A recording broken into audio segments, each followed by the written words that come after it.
اللہ نے ہر انسان کے ساتھ ایک محافظ فرشتہ پیدا کیا ہے، اور اگر وہ محافظ فرشتہ انسان کے ساتھ نہ ہو، شیاطین انسان کو ویسے مار ڈالیں، انسان کو قتل کر ڈالیں اگر اللہ نے حفاظت کے لیے فرشتہ معمور نہ کیا ہو۔ یہ انسان کے دشمن ہے،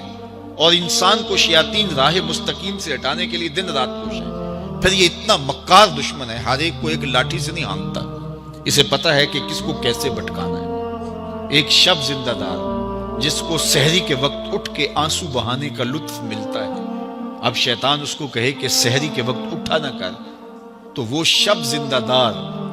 جب اس کے آنسو مسلح میں جذب ہوتے ہیں اور وہ اترتے ہوئے آنکھوں سے آنسو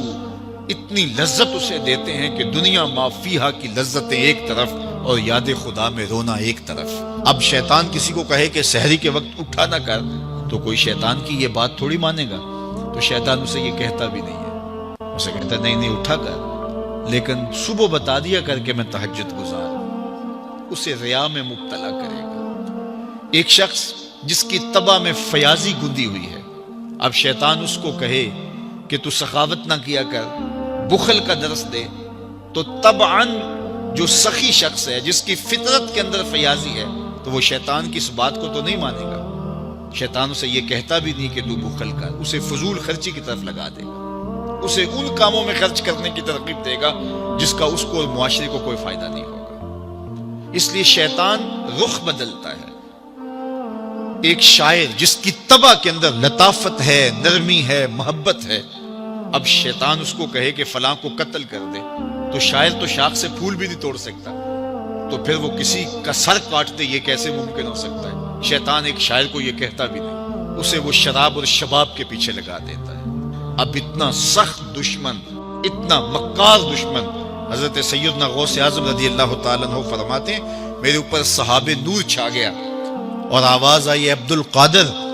تو نے اللہ کی اتنی عبادت کی ہے، اتنی ریاضت کی ہے کہ شریعت کا ہم تمہیں اب مکلف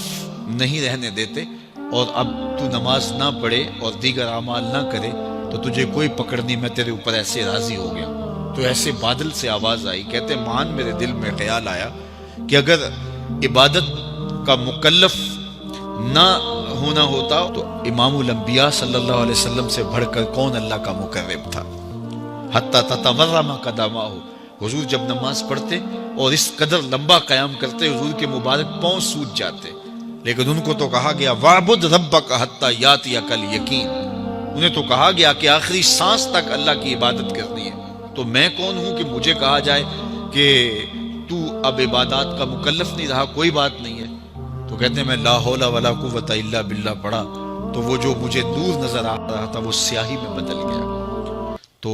وہ ابلیس تھا جو اس رنگ میں مجھے بھٹکانا چاہتا تھا، کہا عبد القادر اس مرتبے پہ پہنچے ہوئے کتنے لوگوں کو میں نے گمراہ کر دیا، تیرے علم نے تجھے بچا لیا۔ تو میں نے کہا ظالم میرے علم نے مجھے نہیں بچایا، میرے اللہ کے فضل نے بچایا۔ تو کہا پھر بچ گیا ہے، کئی میں نے یوں لوٹ لیے۔ تو اتنا مکار دشمن ہو جو ہمارے اوپر مسلط ہے اور دن رات کوشاں ہے ہماری متاع عمل لوٹنے کے لیے، متاع ایمان لوٹنے کے لیے، تو پھر مجھے بتاؤ کہ ہم کیا غافل ہو کے بیٹھیں گے؟ ایسے ناپاک وجود کا مقابلہ کوئی آسان ہے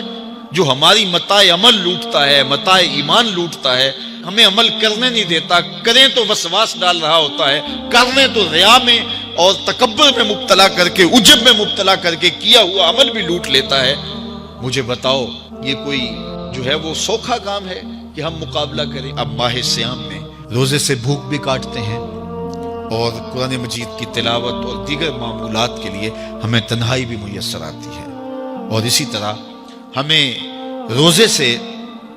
جو ہے وہ اپنی زبان کو کنٹرول کرنے کا درس بھی ملتا ہے۔ تو روزہ تمہاری زبان کا محافظ بن جاتا ہے، پھر روزہ تمہاری شہوات کے کنٹرول کا ذریعہ بن جاتا ہے، اور روزہ تنہائی کی وجہ سے اختلاط سے جو خرابیاں پیدا ہوتی ہیں ان سے تمہیں بچا لیتا ہے۔ تو گویا ماہ صیام